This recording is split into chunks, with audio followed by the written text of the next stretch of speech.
Okay. Good morning, good afternoon, good evening, everybody. Today we are going to start with applicability of accounting standard. See, हमने देख लिया basics of accounting standard. फिर हमने वो भी देख लिया framework for preparation और presentation of financial statement को कैसे present करते हैं. Schedule 3 देख के आ गए. अभी आपको करना है accounting standard. But before we go for accounting standard, sir ये कौन से accounting standard की बात कर रहे हो? अभी देखिए आपने चैप्टर 1 में बेसिक्स में देखा कि दो तरह के स्टैंडर्ड इंडिया में हम अडॉप्ट करें, वो हमने वो आईएफआरएस से कन्वर्ज करके इंड एस बनाए, और जो हमारे आईसीआई ने पहले से स्टैंडर्ड बना के रखे थे वो वाले, ठीक है. बट जो आईएफआरएस में कन्वर्ज करके हमने जो इंडेस बनाए वो तो फाइनल लेवल पे आएंगे. तो अभी हम जो स्टैंडर्ड की बात कर रहे हैं, अभी जो हम स्टैंडर्ड की एप्लीकेबिलिटी की बात कर रहे हैं, वो 1 से लेके 29 तक के जो स्टैंडर्ड्स हैं, जो इंटर लेवल पे ग्रुप 1 में, इंटर लेवल पे ग्रुप 2 में आते हैं, उसकी हम बात कर रहे हैं. ओके, चलिए आगे बढ़े. तो list out the classification of non corporate entity. अभी मैं ये बता दूं आपको, यहां पे आप ऐसे इंपोर्टेंट करके लिख दीजिए. क्योंकि अकाउंट में आपको बहुत ही कम दिखाई देगा अमेंडमेंट आ रहे हैं. इनकम टैक्स में तो चलिए हर बार आते हैं, जीएसटी में एवरी 6 मंथ्स आते हैं, मतलब हर एक एटम में अमेंडमेंट आते हैं. बट अकाउंटिंग में, कॉस्टिंग में आप बहुत ही कम देखोगे कि अमेंडमेंट आ रहे हैं. और अभी अकाउंट में अमेंडमेंट क्यों आएंगे? क्योंकि लॉ में अमेंडमेंट आते हैं, कंपनी लॉ में कुछ चेंज होते हैं. तो अगर कंपनी लॉ में कुछ चेंज होगे और उसके हिसाब से लॉ में चेंज आने की वजह अकाउंटिंग स्टैंडर्ड में कुछ चेंज होगा, तो ये यहां पे मॉडिफिकेशन हुआ है, ये यहां पे अमेंडमेंट है. अकाउंट में भी अमेंडमेंट आया है, and this amendment is applicable from May 22 onwards examination. Okay, तो ये जो क्वेश्चन अभी मैं जो लेवल्स आपको पढ़ाने जा रहा हूं, ठीक है, that is really very important. Okay, क्योंकि अमेंडेड है. ओके, चलिए. List the criteria for classification of non corporate entities as level 1 entities for the purpose of application of standard by institute. अभी न्यू सिलेबस जनवरी 21 में इसकी theory पूछी, देख लीजिए, और ओल्ड सिलेबस जनवरी में भी पूछा था. चलिए, तो यहां पे द काउंसिल ऑफ आईसीआई, अभी ये स्टैंडर्ड की बात कर रहे हैं हम, आईसीआई ही आपको ये स्टैंडर्ड देने वाले हैं 1 से लेके 29 तक. तो ये स्टैंडर्ड की एप्लीकेबिलिटी भी आईसीआई का जो काउंसिल है वो मीटिंग करके कुछ अमेंडमेंट लेंगे. तो आईसीआई की 400th मीटिंग, जो कि 18-19 मार्च 21 को, अभी देखिए, अभी ये 18-19-21 मार्च 21 में ही मीटिंग ली और उसमें डिसीजन लिया गया. क्या डिसीजन लिया गया? Matter relating to applicability of standard to non company, the scheme of applicability to non-corporate entities shall come into effect with respect to, मतलब ये जो फाइनेंशियल ईयर 2021 है, that onwards अभी ये नया अमेंडमेंट आने वाला है, और ये नया अमेंडमेंट जो है उसके हिसाब से आपको स्टैंडर्ड्स एप्लीकेबल होंगे नहीं होंगे. मतलब कौन से स्टैंडर्ड की बात कर रहे हो सर? अकाउंटिंग स्टैंडर्ड 1 से लेके 29 तक, उसमें 6 निकल गया है, 8 निकल गया है, वो ठीक है, बट बाकी की जो स्टैंडर्ड्स हैं वो किसको एप्लीकेबल होंगे? चलिए, आपने ये तो बता दिया कि कंपनी की बात करे तो वो इंडेस है. अभी वो इंडेस पे हम डिस्कशन नहीं करेंगे, क्योंकि when we talk about Ind AS, that is at final level topic. Ind AS को भूल जाना है. अभी आपको इंडेस को कुछ याद रखना नहीं है, ठीक है. अभी आपको याद रखना है यहां पे अकाउंटिंग स्टैंडर्ड जो आईसीआई के एएसबी ने बनाए थे. ओके, तो वो आपने बोला कंपनी के अलावा हर किसी को एप्लीकेबल होगा, मतलब individual, proprietor, partnership firm, LLP, okay, सभी को, एचयूएफ, सभी को हो गए. बट कब हो गए? मेरा तो छोटा सा बिजनेस है, ओके, और कोई प्रोप्राइटर है, ठीक है, वो छोटा सा बिजनेस करके चला रहे हैं, तो उसको भी सभी स्टैंडर्ड, क्या प्रोप्राइटर को भी कैश फ्लो एप्लीकेबल होगा? तो अभी ये बात जो है वो आपको ध्यान रखनी है कि आप इस हिसाब से पहले लेवल 3 हुआ करते थे, level 1 entity, level 2 entity, level 3 entity. अभी ये जो अमेंडमेंट आने के बाद लेवल 1, 2, 3, 4 हो गए हैं. क्या हो गए हैं, लेवल 1 2 3 4। ओके, तो ये लेवल्स क्या है देख लेते हैं। For the purpose of applicable standard for non company entities, तो यहां पे हम कंपनी की बात नहीं कर रहे हैं, यहां पे हम नॉन कॉर्पोरेट एंटिटी की बात कर रहे हैं। Level 1 large entities, level 2 medium, level 3 small and level 4 micro, बहुत ही छोटे छोटे एंटरप्राइजेस। अभी सर ये 3 बाइफरकेशन क्यों करने, why we need to do bifurcation, हम क्यों कर रहे हैं ये बाइफरकेशन? ठीक है, बाइफरकेशन इसलिए कर रहे हैं, आप छोटे जो व्यापारी है, ठीक है, उसको बोलेंगे आपको सभी स्टैंडर्ड एप्लीकेबल है, बोलते हमारा छोटा बिजनेस, हमारे वो अकाउंटेंट है उसको इतना भी नहीं पता, हम ऑडिट में भी नहीं आ रहे, तो why we need to apply all the standard, और हमारे अकाउंट को कौन देखेंगे, हम तो इतने माइक्रो लेवल पे हैं, हमारे अकाउंट को कौन देखेगा, किसको इंटरेस्ट होगा, इसीलिए सभी को सभी स्टैंडर्ड अप्लाई करने ठीक नहीं होगा।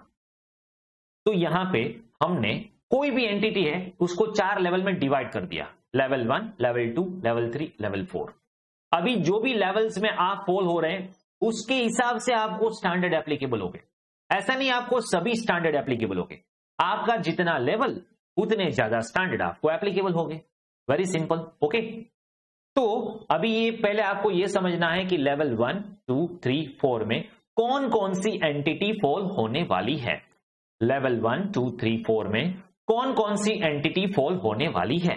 ठीक है, लेवल 4 3 और 2 होगी micro small medium enterprise, MSMEs, जिसको हम शॉर्ट में बोलते हैं एमएसएमईज। इसका आपने सेपरेट रजिस्टर भी किया होगा एमएसएमई की जो उद्यम साइट है उस पर, और आप रजिस्टर्ड एमएसएमई होगे, चलिए वो रजिस्टर हो ना हो इस समय कोई फर्क नहीं पड़ता है। Right now we are focusing on this कि आपका कोई भी एंटरप्राइज हो, चाहे वो आप किस में पहले तो फॉल हो रहे हो, लेवल 1 में हो, 2 में हो, 3 में हो या 4 में हो। ठीक है, तो अभी क्राइटेरिया करते हैं, यहां पे आगे बढ़ते हैं। Criteria, the criteria for non company are given in annexure 1, level 2 and level 1 entities are required to comply full accounting standard. अभी देखिए, आप लेवल 1 में हो, अगर आप लेवल 1 में हो तो आपको सभी स्टैंडर्ड इन डिटेल फुलफिल करने हैं, क्योंकि आप इतने बड़े इतने लार्ज एंटिटी हो, आप में सब लोग इंटरेस्टेड है। अभी देखिए, हमने पहले भी बताया इस स्टैंडर्ड हम क्यों बनाते हैं, सबसे पहले चैप्टर नंबर 1 में हमने किया, क्या किया, स्टैंडर्ड क्यों आते हैं, उसकी ऑब्जेक्टिव रिक्वायरमेंट क्या है, एडवांटेज क्या है, डिसएडवांटेज क्या है, कैसे बनते हैं, इसमें हमने लॉजिक देखा कि स्टैंडर्ड को जो फाइनेंशियल स्टेटमेंट के यूजर्स है, चैप्टर नंबर 2 में देखा आपने। ठीक है, तो ये जो फाइनेंशियल स्टेटमेंट के यूजर्स है, viewers of the financial statement है, उसको ये जो स्टैंडर्ड है, ओके, वो स्टैंडर्डाइजेशन से अकाउंट बनाएंगे तो यूनिफॉर्मिटी आएगी, इंटरफॉर्म इंट्राफॉर्म कंपैरिजन कर पाएंगे। तो यहां पे आप लार्ज एंटिटी है, लेवल 1 एंटिटी है, तो आपको सभी के सभी स्टैंडर्ड एप्लीकेबल होने वाले हैं। बट अगर आप लेवल 2, लेवल 3, लेवल 4 हैं, तो आपको एनेक्चर 2 दिया है और उसमें बताया है कि आप लेवल 2 में है, 3 में है, 4 में है, लेवल 2 में है, 3 में। पहले तो सर ये तो बताइए लेवल 1 2 3 4 क्या है, देखते आगे। ओके, बट अगर आप लेवल 2 में या 3 में या 4 में है तो आपको किस किस स्टैंडर्ड में रिलैक्सेशन मिल रहा है, मतलब आपको वो स्टैंडर्ड एप्लीकेबल नहीं होगा, तो आपके अकाउंट में उसको वो स्टैंडर्ड की एप्लीकेबिलिटी कंपलसरी नहीं करनी है। ठीक है, this announcement supersedes the earlier announcement of ICI. अभी देखिए, इससे पहले का जो अनाउंसमेंट था उसमें मैंने बताया आपको लेवल 1 2 3 था, तो वो भूल जाइए आप, अभी ये नया अमेंडमेंट आ गया, इसके हिसाब से नए प्रोविजन पढ़ने पड़ेंगे। तो अगर कोई ऐसे स्टूडेंट है जो नवंबर 21 और अर्लियर अकाउंटिंग स्टैंडर्ड पढ़ के आए तो उसको भी ये अमेंडमेंट लगेगा। ठीक है, मई 22 ऑनवर्ड की जो भी एग्जाम है उसके लिए ये अमेंडमेंट्स है। ठीक है, this announcement is not related for non company who may be required to follow Ind AS. अभी देखिए, इंड एस तो इंड एस जिसको एप्लीकेबल है, इसकी बात हम यहां पे नहीं कर रहे हैं। इंड एस जिसको एप्लीकेबल है, सर इंड एस किसको एप्लीकेबल है वो हमने चैप्टर 1 में शॉर्ट में देखा था, बट वो हम फाइनल लेवल पे देखेंगे। इंटर लेवल पे वो इंड एस की एप्लीकेबिलिटी आपको आने वाली नहीं है फॉर श्योर। ओके, यहां पे हमें देखना है ये वाली इंपॉर्टेंस। ओके, तो अभी अभी आपको देखना है level 1 entities. Okay, level 1 entities. तो यहां पे लेवल 1 एंटिटीज क्या है? Non corporate which fall in any one of the following, any one. आपके पास ये 5 क्राइटेरियाज है, और अगर आप इसमें से एनी वन में से भी फॉल हो जाएंगे तो आप हो जाएंगे level entities, that is large entities. Okay, और आपको all accounting standard will be applicable, all S1 से लेके 29 तक सभी के सभी स्टैंडर्ड आपको एप्लीकेबल होने वाले हैं। Yes, okay. तो entities whose debt or equity are listed or are in process of listing on any stock exchange whether in India or outside India, आप कोई भी एंटिटी हो, अगर आपके इक्विटी शेयर्स और अगर आपके डेट सिक्योरिटीज मार्केट में लिस्टेड है या तो फिर लिस्टेड होने वाले हैं, मतलब अगर आप लिस्टेड है तो आप हो जाएंगे लेवल 1 एंटिटी। फिर आपका टर्नओवर चाहे कुछ भी हो, फिर आपका प्रॉफिट चाहे कुछ भी हो, फिर आपका बोरोइंग चाहे कुछ भी हो, अगर आप लिस्टेड हो, लिस्टेड, तो यहां पे शॉर्ट में क्या रखना है याद हमें, लिस्टेड। अभी मैं यहां पे आपको शॉर्ट में भी बता रहा, ये 5 पॉइंट्स में से कोई भी एक पॉइंट भी आपने फुलफिल कर लिया, you are covered in large entities, level 1 entities. Okay, point number 2 देखिए, बैंक। यहां पे बैंक में कोऑपरेटिव बैंक भी आ जाएंगी, यस, और कोई भी फाइनेंशियल इंस्टीट्यूशंस की जो इंश्योरेंस बिजनेस है, इन शॉर्ट बैंक और इंश्योरेंस। अगर आप बैंक हो या फिर आप इंश्योरेंस कंपनी हो, इंश्योरेंस कंपनी हो, ठीक है, कंपनी की बात तो नहीं कर रहे, बट बैंक और इंश्योरेंस की कोई भी एंटिटी कंपनी के अलावा कोई है। ओके, अगर आप बैंक हो, अगर आप इंश्योरेंस बिजनेस में डील कर रहे हो, तो आपको ये लेवल 1 एंटिटीज हो जाओगे और आपको पक्का ये स्टैंडर्ड एप्लीकेबल होने वाले हैं। ओके, ओके, नेक्स्ट देखिए, अगर आप बैंक नहीं हो, इंश्योरेंस नहीं हो और आप लिस्टेड भी नहीं हो, आप नॉर्मल मैन्युफैक्चरिंग ट्रेडिंग कर रहे हो, नॉर्मल मैन्युफैक्चरिंग ट्रेडिंग इंडस्ट्री है, ऑल कॉमर्शियल इंडस्ट्रियल और बिजनेस रिपोर्टिंग हुज टर्नओवर, अभी हम टर्नओवर की बात करें, अदर इनकम भूल जाइए। सर अदर इनकम मतलब टर्नओवर में हम सेल्स काउंट करेंगे और आपकी revenue from the operations count करेंगे, दूसरी जो आपकी एक्स्ट्रा इनकम है, लाइक कमीशन पे इनकम हुई या फिर कोई और इनडायरेक्ट इनकम हुई, उसको भूल जाइए।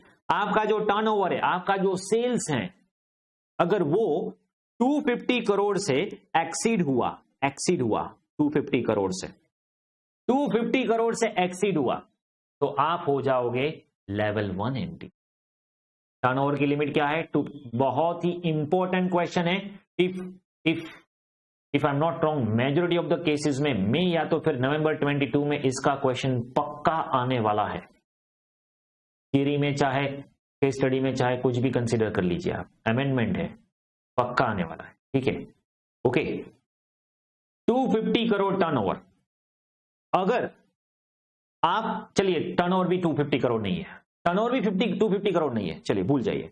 All commercial industry business reporting entities having borrowing, अगर उसका बोरोइंग यहां पे टर्नओवर कितना है, मोर देन 250 करोड़, और आपका यहां पे आपका बोरोइंग कितना है, बोरोइंग में आप पब्लिक डिपॉजिट भी जोड़ दे, बोरोइंग में आप पब्लिक डिपॉजिट भी जोड़ दें, एक्सीडिंग ₹50 करोड़, कितना है, एक्सीडिंग ₹50 करोड़।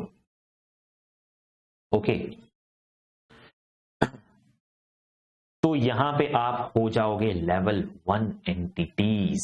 ओके, और इस 4 में से किसी भी होल्डिंग सब्सिडियरी है तो उसको भी हम क्या बोल देंगे, लेवल 1 एंटिटी। तो ये 5 में से आप कोई भी एक पॉइंट फुलफिल कर लीजिए, ये 5 में से कोई भी आप एक पॉइंट फुलफिल कर लीजिए, you are level 1 entity. Yes, Ruth, that is only in your book. Actually, I have given you book very early. So, please amend the same. I have given you the first print. That is much earlier, before December 21. So, amend that thing over here. Okay, is this clear? चलिए, borrowing more than 50 crore, ये हो गया आपका level 1 entity, ये हो गया आपका level 1 entity.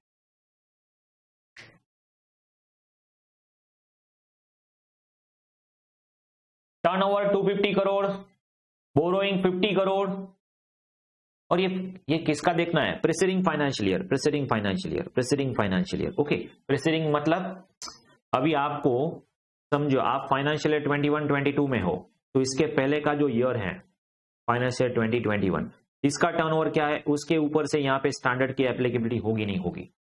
Okay ठीक है, तो ये लेवल 1 समझ में आ गया। वापस से हम करें level 1। Level 1 entity, level 1 entity कौन कौन सी एंटिटी है? जो कि है listed. Number 2 bank and insurance. Number 3 जिसका टर्नओवर प्रीवियस ईयर में 250 करोड़ से ज्यादा है। Number 4 borrowing including public deposit 50 crore से ज्यादा है, और होल्डिंग और subsidy of any one of the above.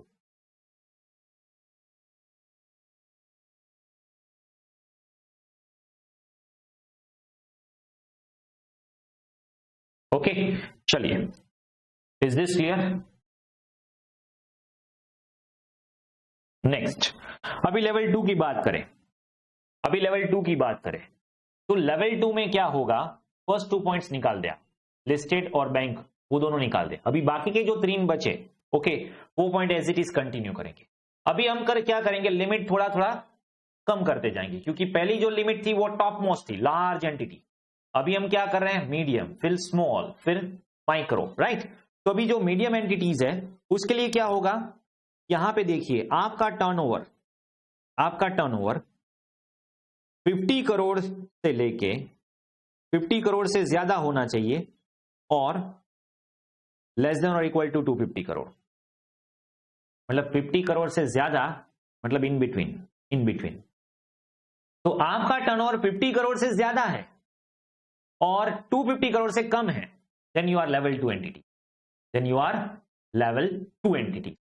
Medium enterprise, वो क्या था, लार्ज एंटरप्राइज। ओके, ये क्या था, मीडियम एंटरप्राइज।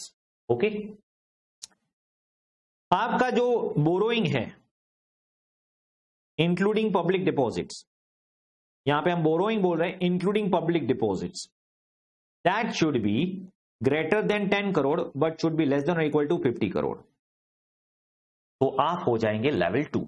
और एनी ऑफ द होल्डिंग और सब्सिडी ऑफ द अबव, ये तो ठीक है, सब में आएगा। तो अभी ये 2 क्राइटेरिया आपको याद रखना है, टर्नओवर 50 करोड़ से ज्यादा अप टू 250, ओके, और borrowing more than 10 crore less than और equal to 50 crore. Sir exactly 50 crore में क्या होगा? सर एग्जैक्टली 50 करोड़ बोरोइंग में क्या होगा? आप बताइए क्या होगा, लेवल 1 या 2?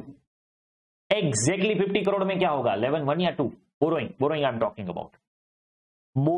Talking about exactly 50 crore, level 2 obviously, right. ठीक है, फिर आता है level 3 which is not covered in level 1 and 2 but fall in any one of the following. तो यहां पे क्या होगा, अभी जो हम टर्नओवर की बात कर रहे हैं वो हो जाएगा 10 करोड़ से ज्यादा बट 50 करोड़ से कम। अभी यहां पे आपको कंफ्यूजन ये होने वाला है कि यहां पे जो टर्नओवर में क्राइटेरिया है लेवल 3 में, वही बोरोइंग में क्राइटेरिया है लेवल 2 में। तो इन दोनों से में कंफ्यूजन मत क्रिएट करना, ठीक है। यहां पे आपको ध्यान रखना है, यहां पे आपको कंफ्यूजन क्रिएट करना नहीं है, ठीक है। और यहां पे क्या हो जाएगा, बोरोइंग में अभी क्या है, 2 करोड़ से ज्यादा बोरोइंग है और 10 करोड़ और लेस देन 10 करोड़। तो ये हो गया लेवल 3। और लेवल 4 जो ना ही लेवल 1 में है, 2 में है, 3 में है, वो सभी क्या आ जाएगा, लेवल 4, जो कि है माइक्रो, स्मॉल, और ये है मीडियम, और ये है लार्ज एंटिटी। अभी समझ में आ गया? चलिए इसका हम एक चार्ट बना लेते हैं, ओके। अभी ये जो चार्ट बना रहे हैं इसका, ओके, लेवल्स,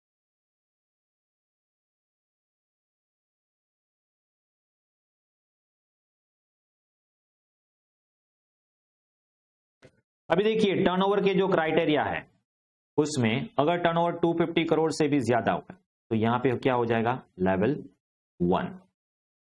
और लेवल 1 में और क्या क्या आएगा, लिस्टेड भी आ जाएंगे, बैंक और इंश्योरेंस भी आ जाएंगे, ठीक है। और अपार्ट फ्रॉम दैट अगर टर्नओवर 250 करोड़ से ज्यादा हुआ, ओके। बोरोइंग में क्या है, बोरोइंग में क्या है, यहां पे लिमिट, बोरोइंग की क्या लिमिट है, लेवल 1 बोरोइंग में क्या लिमिट है। अभी देखिए बोरोइंग में और टर्नओवर में लिमिट में आप खास ध्यान रखना, ओके, कंफ्यूजन नहीं क्रिएट करना है। यहां पे मोर देन 50 करोड़ बोरोइंग में, ओके। अभी जब लेवल 2 में आओगे आप, तो लेवल 2 में ये लिस्टेड और बैंक तो नहीं आएंगे, ओके। लेवल 2 में ये बैंक या लिस्टेड नहीं आएंगे, ठीक है। तो यहां पे क्या होगा, यहां पे होगा more than 50 crore but up to 250 crore. तो ये मोर देन 250 करोड़ और लेस देन और इक्वल टू 250 करोड़, ये हो जाएगा लेवल 2। और यहां पे क्या होगा, यहां पे जो क्राइटेरिया है मोर देन 10 करोड़ और अप टू 50 करोड़, तो ये हो जाएगा बोरोइंग का criteria including public deposit.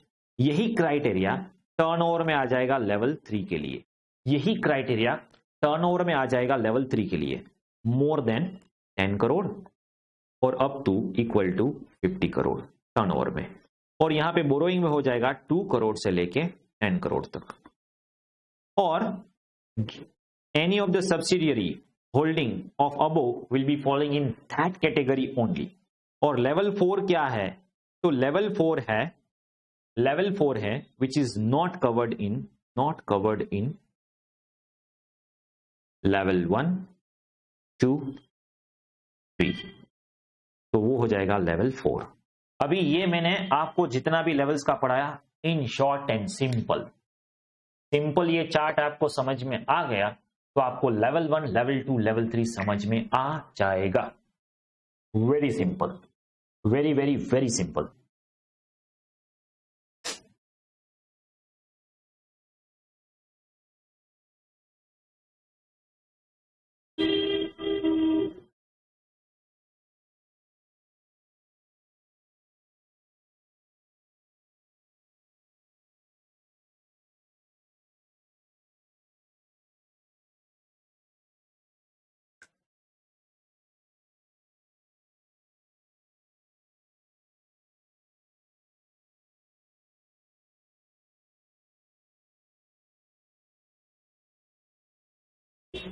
Okay,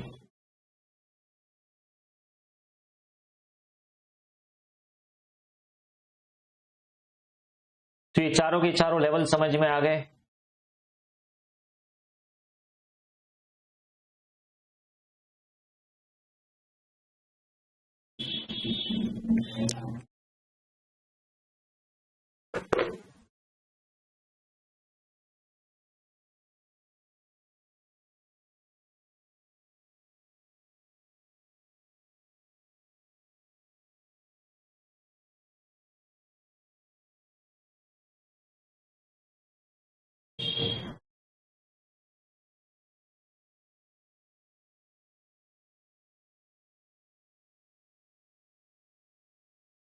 इसको नोट डाउन कर लिया।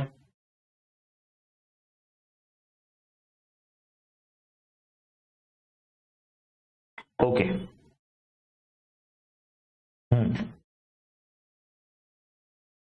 तो ये थी level 1 level 2 level 3 and level 4 entities. अभी हमें कौन कौन से स्टैंडर्ड हैं और वो किसको एप्लीकेबल है, ठीक है।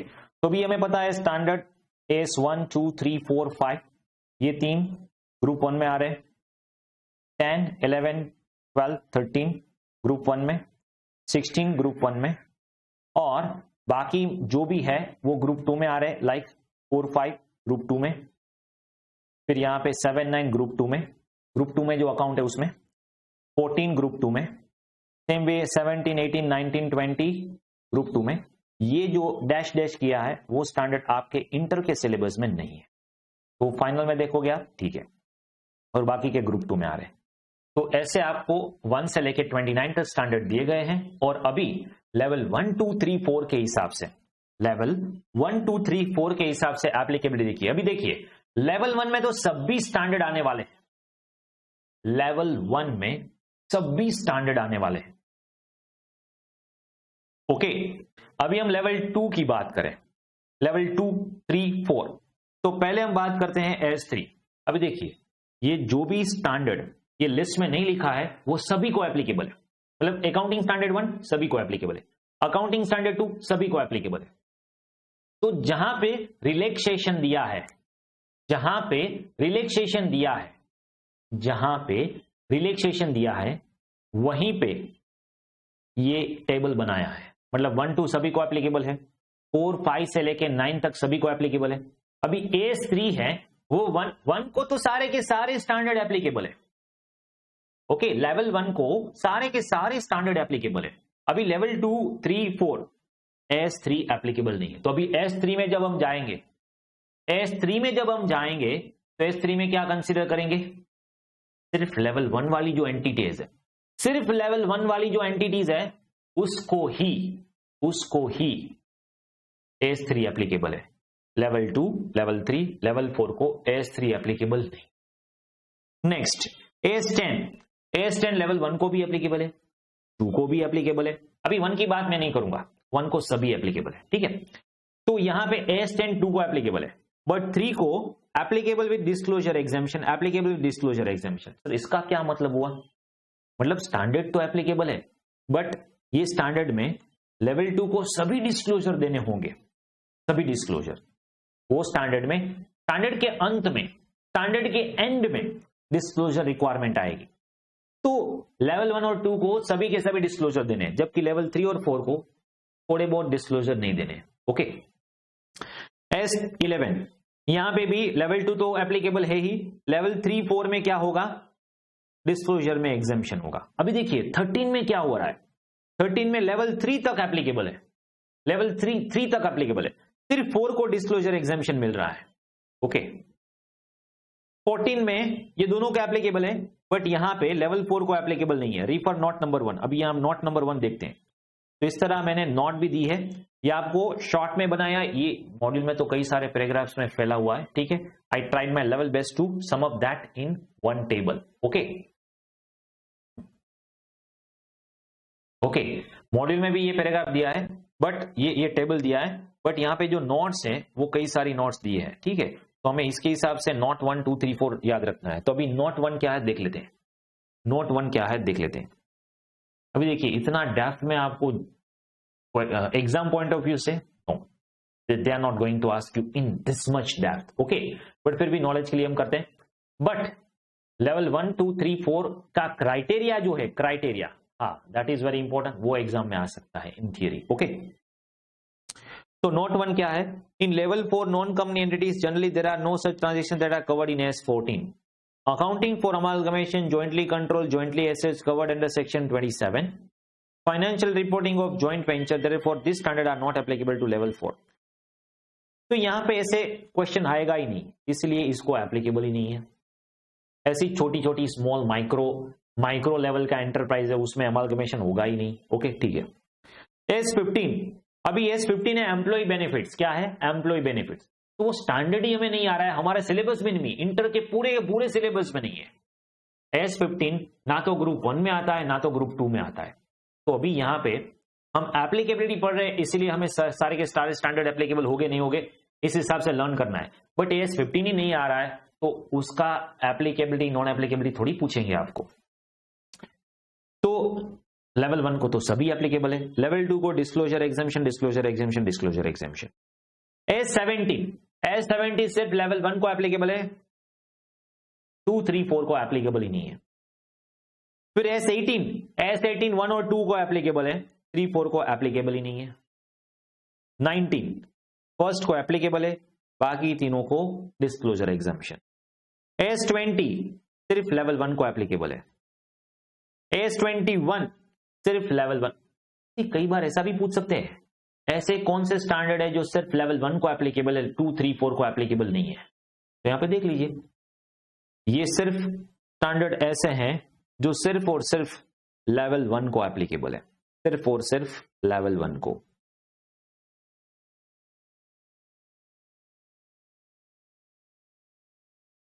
ओके, चलिए पूरे के पूरे स्टैंडर्ड। ओके, फिर वो एप्लीकेबल हैं लेवल 1 2 दोनों को, बट यहां पे ये जो 4th लेवल है उसमें applicable only for current tax, यहाँ पे डिफर्ड टैक्स नहीं आएगा। सर ये डिफर्ड टैक्स क्या है वो आप ग्रुप 2 स्टैंडर्ड में देखोगे, ग्रुप 1 की तो कोई बात ही नहीं है, ठीक है।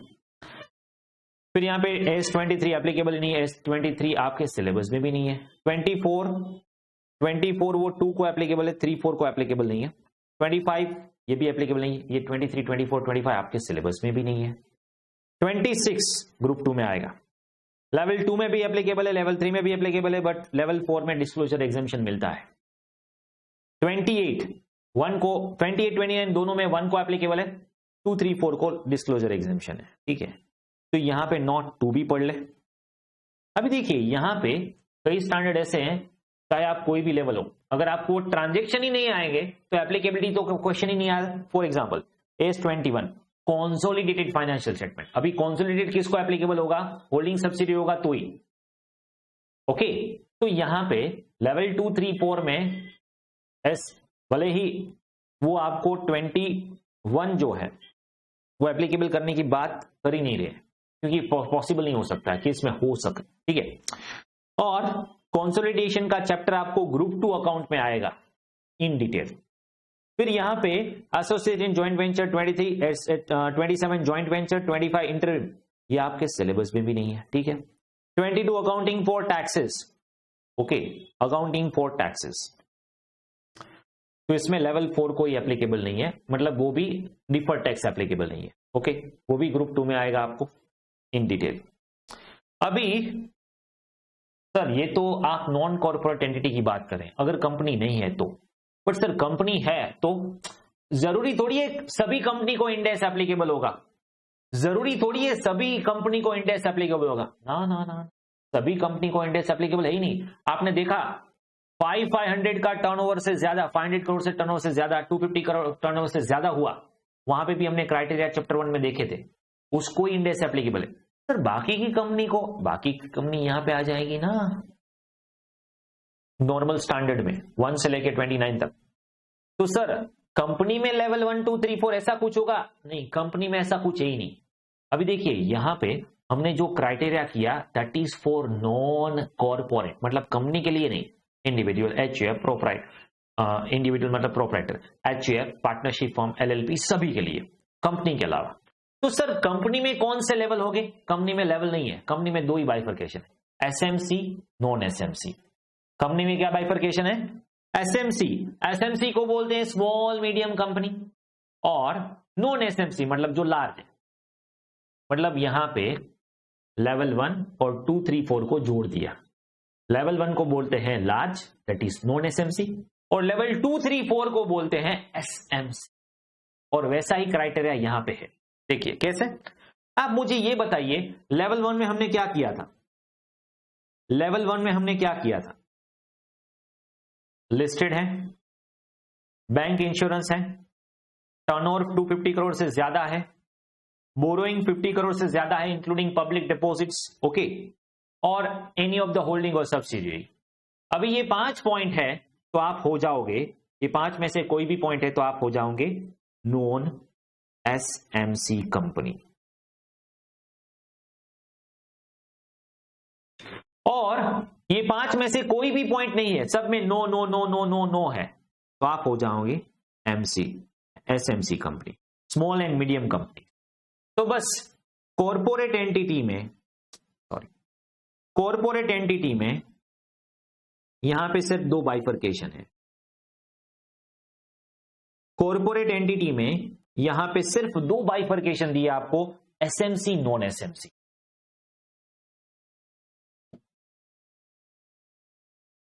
पहले बाइफर्केशन समझ में आया, क्राइटेरिया मतलब क्राइटेरिया वही है, बट यहां पे क्या है 2 3 4 को जोड़ दिया। कंपनी में ऐसे 4 बाइफर्केशन नहीं किए, सिर्फ 2 किए। एक होता है लेवल 1 जो होता है नॉन SMC, और एक होता है SMC। अरे यहां पे देखिए क्राइटेरिया अभी लॉजिकली हमें समझ में आ गया, ठीक है। अभी यहां पे एप्लीकेबिलिटी कैसे कर रहे हैं, देखिए अभी जो आपने लेवल 1 में पढ़ा था उसमें no no no no no लगा दीजिए साथ में, जो लिस्टेड नहीं है नॉट लिस्टेड, सर ये नो नो नो नो क्यों कर रहे हैं? क्योंकि ये है एसएमसी। एसएमसी मतलब लेवल 1 नहीं हो वो एंटिटीज। ओके, बैंक नहीं है, इंश्योरेंस कंपनी नहीं है, टर्नओवर 250 करोड़ से कम है, 250 करोड़ या 250 करोड़ से कम है, बोरोइंग 50 करोड़ या 50 करोड़ से कम है, और जो कि होल्डिंग और सब्सिडियरी नहीं है। Are you getting this? तो यहां पे ये हो जाएगी एसएमसी कंपनी। और नॉन एसएमसी क्या है? जो एसएमसी नहीं है, मतलब जो लेवल 1 है। मतलब यहां पे ऐसा बता सकते हैं हम, level 1 is equals to non SMC, और level 2 3 4 is equals to SMC. समझने के लिए, ठीक है। बाकी क्राइटेरिया तो आपको यही लिखना है एसएमसी में। ये भी latest amendment rule 2021, latest amendment rule 2021, accounting standards के रूल आए नए, कंपनी ने बनाए। क्योंकि अभी अकाउंटिंग स्टैंडर्ड हम बनाते हैं, हम माने आईसीआई, और आईसीआई के काउंसिल अकाउंटिंग स्टैंडर्ड के ये जो डिसीजन लिया है। बट कंपनी में कुछ भी चेंज करेंगे तो वो कंपनी के रूल के हिसाब से करेंगे। तो उन्होंने कंपनी रूल में हमारे जो स्टैंडर्ड के सजेशन थे वो एक्सेप्ट करके रूल्स मॉडिफाई किए। तो यहां पे companies under companies accounting standard rules 2021 में मॉडिफिकेशन हुआ, नए रूल्स आए, और उसके हिसाब से ये नई लिमिट आई, उसके हिसाब से ये नई लिमिट आ गई। चलिए, इतना क्लियर है, ये नई लिमिट तो पढ़ा। अभी देखिए यहां पे accounting standard applicable to all company in their entire accounting period. Okay, वो क्या है? तो ये तो सभी को एप्लीकेबल होने वाले हैं, मतलब ये स्टैंडर्ड ऐसे सभी को एप्लीकेबल होंगे, चाहे वो एसएमसी है चाहे वो नॉन एसएमसी है। ओके, अभी एसएमसी जो है उसको S3 एप्लीकेबल नहीं होगा, S17 एप्लीकेबल नहीं होगा, 21, 23, 27 नहीं। ओके, 15 में कुछ पैराग्राफ नहीं है, अभी ये डिटेल में नहीं पढ़ेंगे। क्यों? क्योंकि S15 ही नहीं आता। जो स्टैंडर्ड आपके सिलेबस में नहीं है उसके पैराग्राफ आप पढ़ के क्या करोगे? देखिए, ये आपको नॉलेज के लिए दिया है, क्योंकि S15 आपके सिलेबस में भी नहीं है, तो फिर S15 के पैराग्राफ तो आपको नहीं पता होंगे ना। सेम वे S19 के फ्यू पैराग्राफ से, S20 के फ्यू पैराग्राफ से, 28, 29, 25 के जो फ्यू पैराग्राफ से, वो एसएमसी को एप्लीकेबल नहीं है। Is this clear? Okay sir, ये पैराग्राफ याद रखने नहीं रखने हैं, don't worry.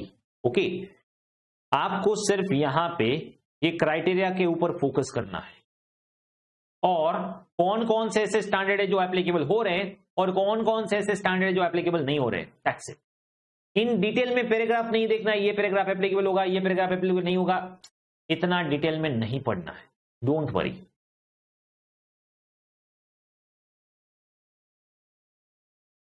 Is this clear? चलिए, क्योंकि आप सोचिए आपके सिलेबस में S15 ही नहीं है, आपको पता ही नहीं 15 क्या है, ना तो ग्रुप 1 में आता है ना तो ग्रुप 2 में आता है, ठीक है। तो आपको इसका पैराग्राफ कैसे पता होगा? तो obviously that is not expected from you.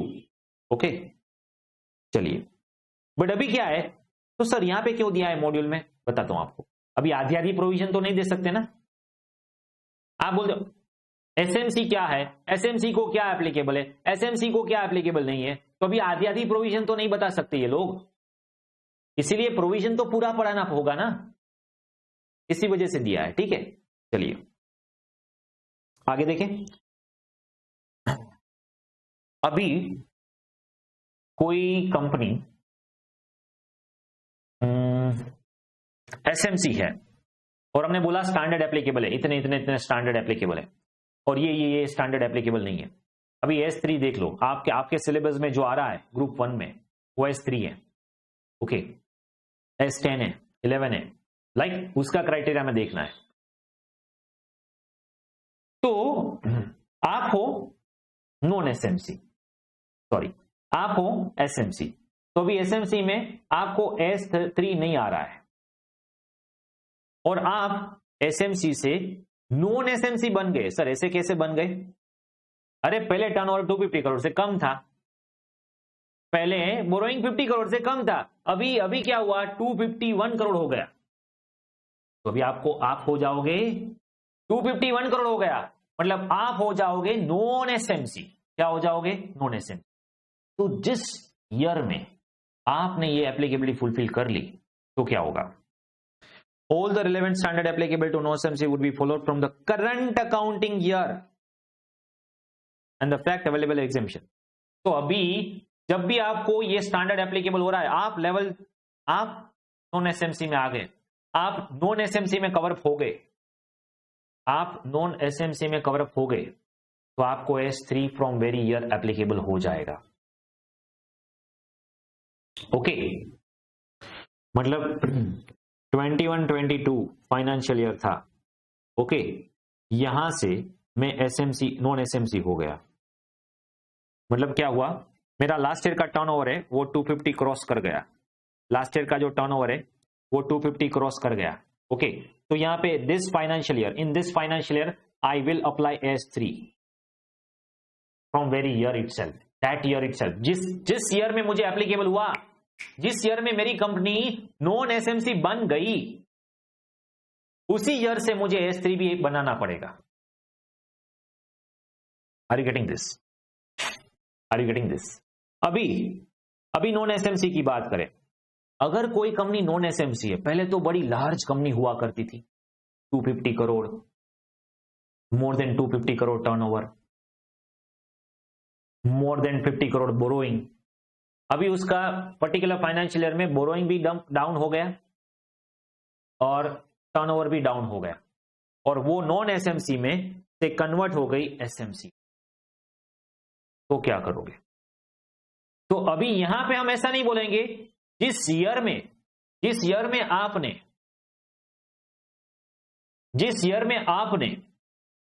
SMC, जिस ईयर में आप एसएमसी में कन्वर्ट हुई, उसी ईयर को आप S3 नॉन एप्लीकेबल कर दीजिए और सभी एग्जामिशन आपको मिल जाएंगे। ऐसा नहीं करेंगे। सर ऐसा क्यों? अभी देखिए, सोचिए, समझने वाली बात है। एसएमसी में से नॉन एसएमसी में गए तो वेरी मोमेंट उसी साल को बोल देंगे चल S3 बना, S3 एप्लीकेबल कर तू। बट अगर आप नॉन एसएमसी में से एसएमसी हो गए तो आपको नहीं बोलेंगे नहीं S3 नहीं बनाना है तेरे को। अरे सर ऐसा क्यों? ऐसा भेदभाव क्यों? क्योंकि अगर आप एसएमसी बन गए तो आपको तो S3 एप्लीकेबल ही नहीं है, तो फिर क्यों बनाना मुझे? अरे ऐसा भी हो सकता है, कोरोना आया और तेरा टर्नओवर डाउन हो गया, अभी कोरोना चला जाएगा तो फिर से वापस से तेरा टर्नओवर अप हो जाएगा, तो टेम्पररी टर्नओवर डाउन भी हो सकता है।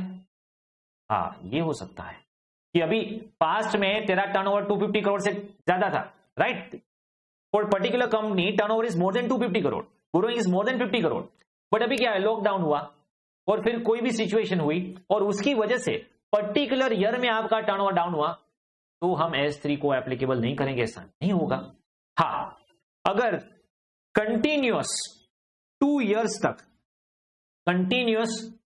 तक आप एसएमसी में ही रहे, मतलब आप अभी ऐसा टेम्पररी टर्नओवर डाउन नहीं हुआ है, 2 इयर्स हम देख रहे हैं एसएमसी ही है, तो फिर 3rd ईयर में आपको सभी बेनिफिट हो गए। इसका मतलब क्या हुआ, एसएमसी में से नॉन एसएमसी में जाओगे फट से एप्लीकेबल हो जाएगा, एसएमसी में से नॉन एसएमसी में जाओगे फट से सब कुछ एप्लीकेबल हो जाएगा, बट नॉन एसएमसी में से एसएमसी में कन्वर्ट हो गए तो फट से एग्जेम्पशन नहीं मिलेगा। 2 इयर्स तक आपको ये स्टैंडर्ड सभी फॉलो करने हैं, जैसे आप नॉन एसएमसी ही हो। फिर कंटिन्यूअसली 2 इयर्स में आप एसएमसी हुए तो फिर 3rd ईयर को आपको ये सारे एग्जेम्पशन मिलेंगे, बेनिफिट मिलेंगे।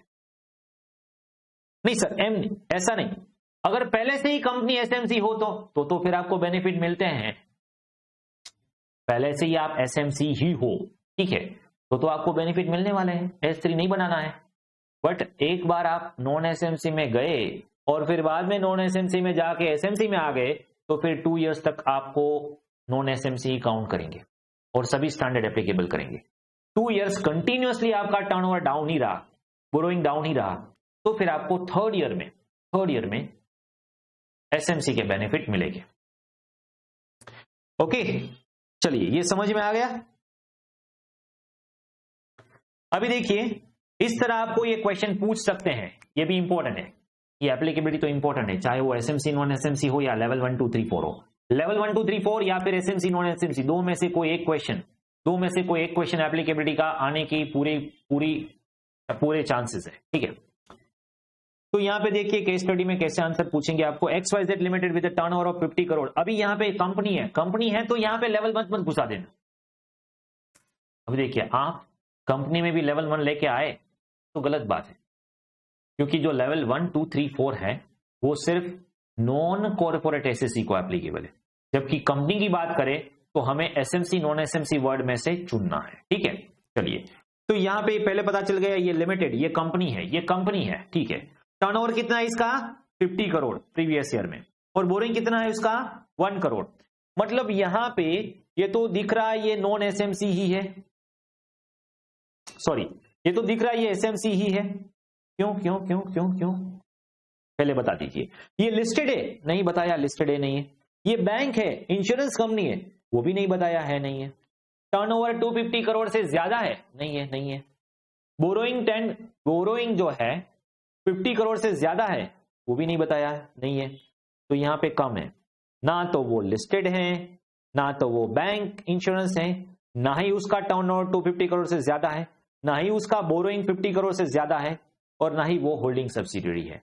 तो यहां पे पांचों कैटेगरी में वो फुलफिल नहीं हो रहे, ठीक है। तो इसको बोलते हैं हम SMC, small and medium size company.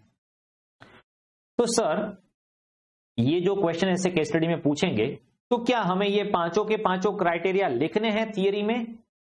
Yes, आपको ये 5 कंडीशंस लिखनी है, और कंडीशन लिखने के बाद आप कंक्लूजन देंगे। सीधा आप कंक्लूजन देंगे टर्नओवर तो 250 से ज्यादा नहीं है, बोरोइंग तो 50 से ज्यादा नहीं है, इसीलिए नॉन एसएमसी, ऐसा लिख के आओगे, मार्क्स कट होंगे।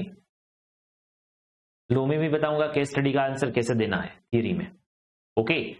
तो आपको पहले प्रोविजन लिखना है, आपको पहले वो थियरी समझाना है, एप्लीकेबिलिटी क्या है, नॉन एसएमसी क्या है, एसएमसी क्या है, ठीक है। वो समझाने के बाद आपको वो पर्टिकुलर केस स्टडी का आंसर देना है। तो प्रोविजन देना बहुत ही कंपलसरी है। अगर आप ये प्रोविजन, ये 5 पॉइंट्स नहीं लिखोगे तो वहां पे भी आपके मार्क्स कट हो सकते हैं। Is this clear?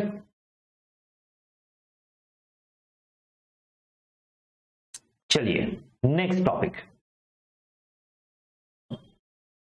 A company classified non-SMC in 21-22, in 22-23 is classified as SMC। अभी देखिए क्या हुआ, नॉन एसएमसी में से एसएमसी हुए, तो क्या बताइए मुझे? सिंपल है, अभी भी आप नॉन एसएमसी नहीं होगे, अभी भी आप एसएमसी नहीं होगे, अभी भी आपको कोई रिलैक्सेशन नहीं क्यों नहीं मिलेगा? एसएमसी हो गए, रिलैक्सेशन मिला? नहीं, आप नॉन एसएमसी में जाके वापस आओ एसएमसी में, तो 2 साल तक 2 कंसेक्यूटिव ईयर, अगर आप 2 कंसेक्यूटिव ईयर में एसएमसी रहें तो फिर बाद में जाके आपको एग्जामिशन मिलेगी। तो यहां पे ये जो फाइनेंशियल ईयर 22-23 है उसमें तो आपको एग्जामिशन मिलने से रहा, नहीं मिलने वाला, उसमें तो आपको एग्जामिशन नहीं मिलने वाला, ओके। चलिए, इज दिस क्लियर? अभी एक बार आपको ओल्ड सिलेबस में जुलाई 21 में ऐसा पूछा, बट जब जुलाई 21 में पूछा था तब वो पुराने क्राइटेरिया थे जिसमें लेवल 1 2 3 थे।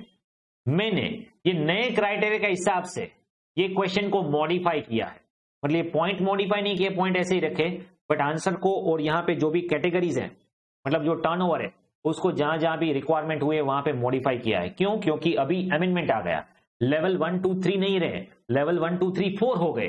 तो हमें यहां पे देखना है ये लेवल 1 है, ये लेवल 2 है, या लेवल 3 है। क्वेश्चन में भी 3 तक पूछा होगा, यहां पे क्वेश्चन में भी लेवल 4 ऐड कर दीजिए, क्योंकि पहले जब जुलाई 21 में ये क्वेश्चन आया तब तो 3 ही लेवल थे, अभी जो लेवल 4 आया वो अभी इस साल आया, ठीक है। तो यहां पे इसको हमने मॉडिफाई कर दिया है अकॉर्डिंग टू अमेंडमेंट। देख ले, तो आपको क्या बताना है, आपको ऐसे भी पूछ सकते हैं, आपको ऐसे भी पूछ सकते हैं कि लेवल 1 है, 2 है या 3 है, ठीक है। चलिए, moon India company insurance level 1 Rama textile turnover exceeding 50 crore but does not exceeding 250 crore. अभी देखिए 50 से 250 के बीच में है, लेवल 2 50 से 250 के बीच में है, लेवल 2। तो हमारा जो शॉर्टकट में मैंने चार्ट बनाया बस उसी को देखते जाइए और आंसर देते जाइए, बहुत ही आसान है। Star industries having borrowing exceeding 10 crore but 50 crore. अभी देखिए बोरोइंग 10-15 के बीच में है, बोरोइंग 10-50। अभी यहां पे टर्नओवर में कंफ्यूज मत होना, बोरोइंग 10 से 50 करोड़ के बीच में है, लेवल 2। तो यहां पे अगर आपको टर्नओवर 10-50 के बीच में होगा तो ऐसा बताया होगा तो level 3। Okay, Newman industries having borrowing of 225 sorry less than 2 crore, 2 to 10 आएगा तो लेवल 3 है, लेस देन 2 में तो लेवल 4 ही आएगा, लेस देन 2 बोरोइंग लेवल 4 ही आएगा। SS Finance company is carrying on business in India since 10 years.